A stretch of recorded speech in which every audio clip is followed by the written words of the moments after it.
At some point, I start to think about something that I'd never thought about before.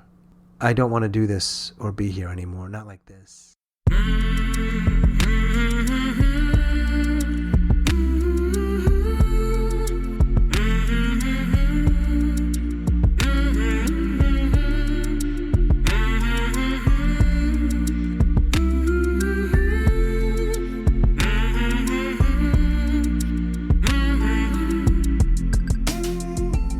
Hey there, my name is Sean, and this is Suicide Noted. On this podcast, I talk with suicide attempt survivors so that we can hear their stories.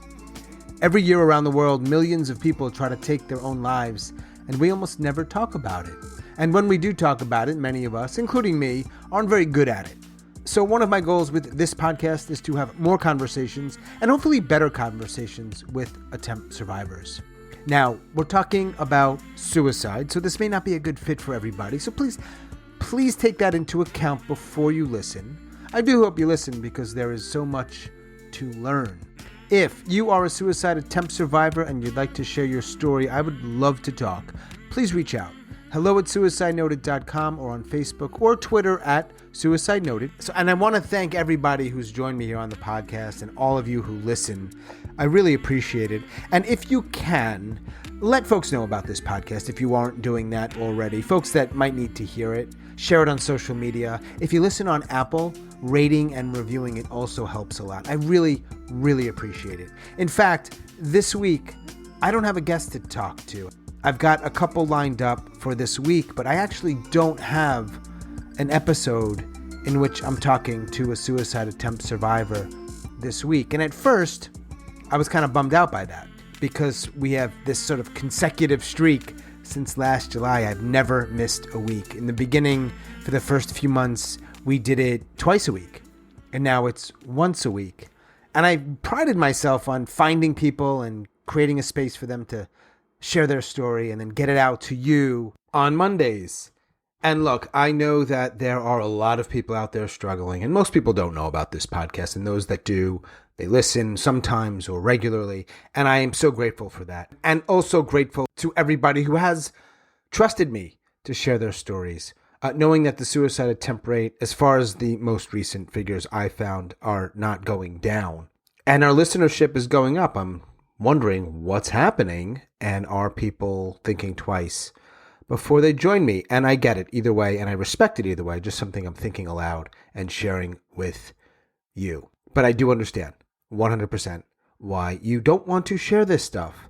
I would also encourage you, if you trust me, when the time is right, to join me on the podcast and talk about it, because I promise you there are people out there who need to hear it, in as much as you're comfortable doing so. So as I record this, it's Sunday night here in North Carolina, and like I said, I don't have any interviews to edit and share with you. I'm going to do something that I've not done before. Now, some of you may know, in another part of my life, something I do a lot of is personal narrative story. I produce events and I teach workshops and I do my own story stuff as well. I tell stories.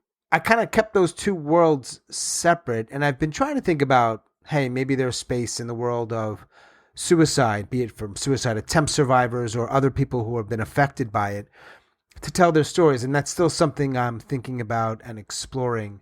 But for today, because I don't have an attempt survivor story to share with you, I don't have an interview or a conversation to share with you, I'm going to share a story. And this is a story I wrote some time ago and recently told it at one of our main stage events here. And this was actually in person. We've had a few in-person events here in the Chapel Hill and Durham, North Carolina area. The name of the organization is GRIT. Tagline is True Stories That Matter. And like I said, I typically keep those worlds separate. I never want anybody to think that I'm doing this podcast for any other reason than what it is. But I wanted to share that with you because it is part of my life. And some people have asked, like, Sean, why don't you talk a little bit more about your life? And so what I want to do is tell you a story, a personal narrative story about my friend Jimmy. And I'm not going to say much more than that because you will hear more about him and me and our relationship in the story. But I will tell you that he is one of the reasons why I got involved in this work, even though his death was many years ago. And he's somebody that, despite losing him many years ago, I still think about often and is in my heart and my mind sometimes when I am talking with suicide attempt survivors. He really does sort of inform and influence the way I operate in this space. I will always be grateful for our friendship. And so, sit back, relax. Here's a story. I'm sitting on my bed and I am wondering how I am going to get through this. How is all of this going to turn out? And then I open the box, this blue box, and I see Jimmy. These old photos of Jimmy, my best friend, who killed himself. When I learned about his suicide, I asked myself a question that I think most people ask themselves when they learn about stuff like this. Why? Why does somebody with good friends and a close family, why does somebody with a job they like and a new girlfriend, why does somebody so young kill himself? I meet Jimmy in Buffalo, freshman year of college. Jimmy and I become friends. We become close friends really fast. The kind of friends that I actually visit his childhood home over winter break back on Long Island, where we're both from. Jimmy's the guy who has a lot of friends. He's got a big smile and this infectious laugh. And I don't have a lot of friends like that. I actually don't have any friends like that. Back in Buffalo, that April of our second semester, I went to his dorm room like I always would go to his dorm room. I knock on the door and his roommate answers. I say, hey, where's Jimmy? His roommate says, he's gone. And I say, what do you mean he's gone? The door is partially open. I can look in and most of his stuff isn't there.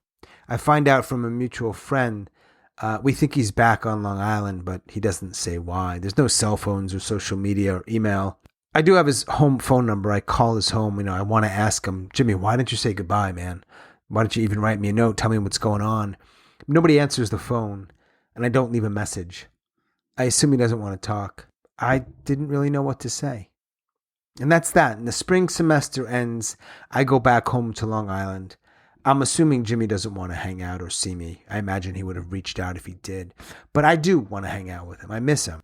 And I drive to his home. I had gone to his home that winter break. I remembered where he lived. I knock on the door. And there's Jimmy, and it's awkward, and he smiles because that's what Jimmy does, and we talk. And I want to ask him why, but I don't. I'm just glad to have Jimmy back. And then all summer, we hang out almost every day. We're like best friends again, but even more. Then I leave. I transfer from Buffalo to Florida for school, and Jimmy stays home for school. And after school, after college, I go to Atlanta for work, and Jimmy goes to New York City for work as a police officer. And then I moved to Japan to teach. Now this is 8 years of being best friends, despite the distance. Now I'm in Japan, and I've been there for over a year teaching English as a second language. And it's November, and I have not been back home for more than a year. And I come back for a family wedding. And of course I'm going to hang out with Jimmy. I mean, that's what I always do when I come back from wherever I am. Always, it's Jimmy. But Jimmy's gone. He's not around. And I'm wondering, Jimmy, why are you not answering your phone? Or why aren't you calling me back? Why aren't we hanging out? And then I get a call. It's Jimmy. And again, I want to ask him why, Jimmy, but I don't. I'm just glad to have Jimmy back, and we're hanging out my final night. He comes over to my childhood home, and I've invited him over to watch these VHS tapes I've made from my life in Japan.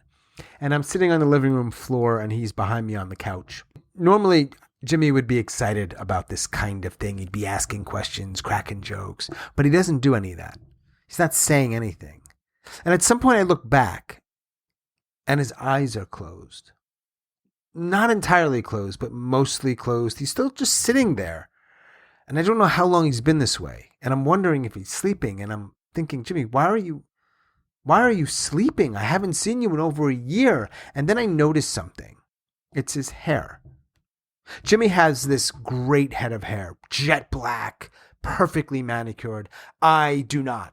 I have the opposite of that hair. So I loved his hair, but tonight, as I'm looking at him, his eyes mostly closed, something's different. His hair, it's uneven. Which sounds weird, I know, but it's just not like him.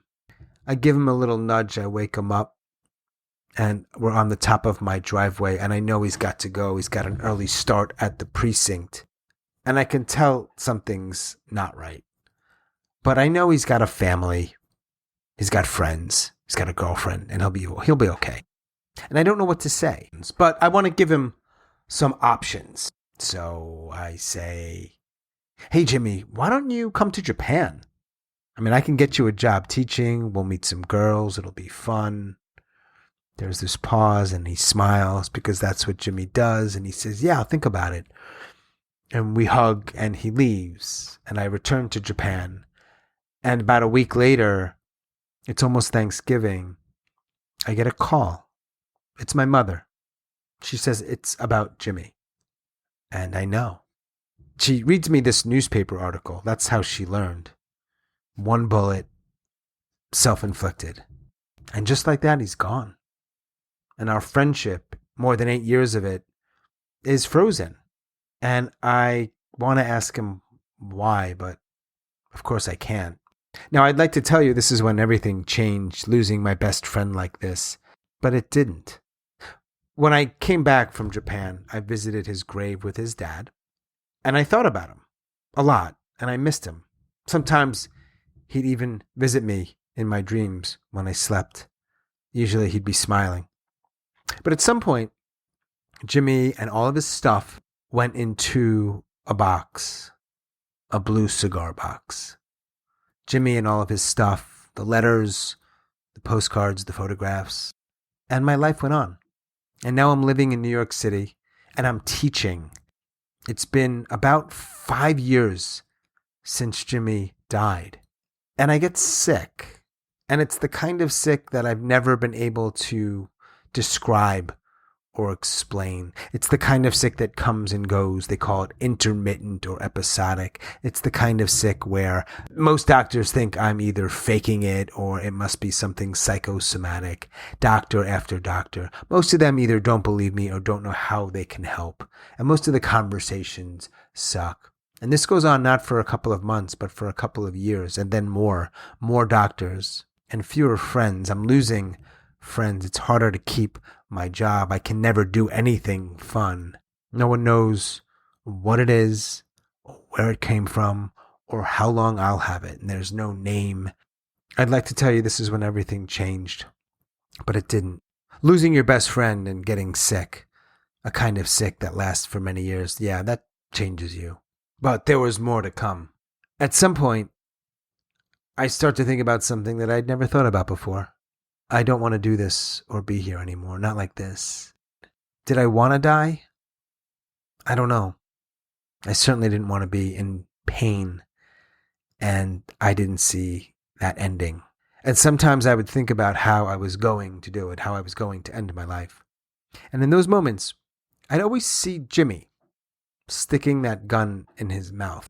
And I would get that. I'd understand that coming that close. Now, I didn't have a gun, and that's not what I thought about for me. I'd think about standing on a chair with a rope around my neck, or at the edge of a tall building, or maybe a razor blade in a warm bath. I'd always stop myself. Always. But he didn't. And now I'm sick for 3 years, and Jimmy's been gone for 8 years. He's been gone as long as we were friends. And I need to leave New York. I've got to move. I've got to go somewhere, because I can't keep living in this city feeling this way. And I'm sitting on my bed, and I'm wondering how I'm going to get through this, how I'm going to make this work. And then I open that box, that blue cigar box, and I see Jimmy. His hair, that smile, as strange as it sounds. In that moment, feeling like shit, seeing my best friend, I get it. I think I get why now. I don't know why it took me so long, but I get it. Pain. That's simple. Not a toothache kind of pain or a sprained ankle kind of pain. The kind of pain that has you take a loaded weapon and walk into a precinct bathroom stall and eat your gun. That's what they call it. an all caps kind of pain. When I tasted that kind of pain, even a little bit, well, that's when everything changed. Because I stopped asking why and started asking how. Not how he ended his life, that I know, but how he was able to live for so long in that kind of pain, sometimes even with a smile. Thanks for listening to that story, a coda or a postscript. When you create a story, you craft and tell a story, particularly these big kinds of stories, ones that span a long time or dealing with certain kinds of things, like this one deals with. It can be really challenging. You've got to make all of these choices, and in doing that, you're leaving a lot out. You have no choice, or it would be hours and hours long. But if there's anything I ever share, whether it's this story or anything else, and you want to learn more or have questions, reach out to me. Facebook, Twitter, @SuicideNoted. The email is hello@suicidenoted.com. I'm happy to share more about him, our relationship, his struggles, in as much as I'm aware of them, or mine. I will share whatever I can, whatever I know. My friendship with Jimmy and losing Jimmy, even though it was many years ago, is a big reason why I was drawn to do this kind of work. Certainly my own experiences with depression and anxiety and just feeling shitty for a long time. Up until this moment, it hasn't changed that much, though the podcast has helped. All of it helps me do what I do. One message to you, to my listeners, whoever you are, wherever you are, whatever state or condition you are in. And if you listen to the podcast, I'm hesitant to share things like this. Careful here not to pontificate or say the shit that I can't stand hearing when people say to me. What you deal with every day, whether it has a name or not, whether it is with you every moment or not, takes a certain level of courage and grit and heart just to stick it out and keep going. And I fucking know that. And I appreciate you for that. And I do want you to know, as corny or cliche as this sounds, you are not alone. And those words may mean absolutely nothing to you and not help at all. I don't know. But what I do want you to know is that if nothing else, there are some people out there in the world somewhere who get it, even a little bit. Stay strong. Do the very best you can. I will talk to you soon.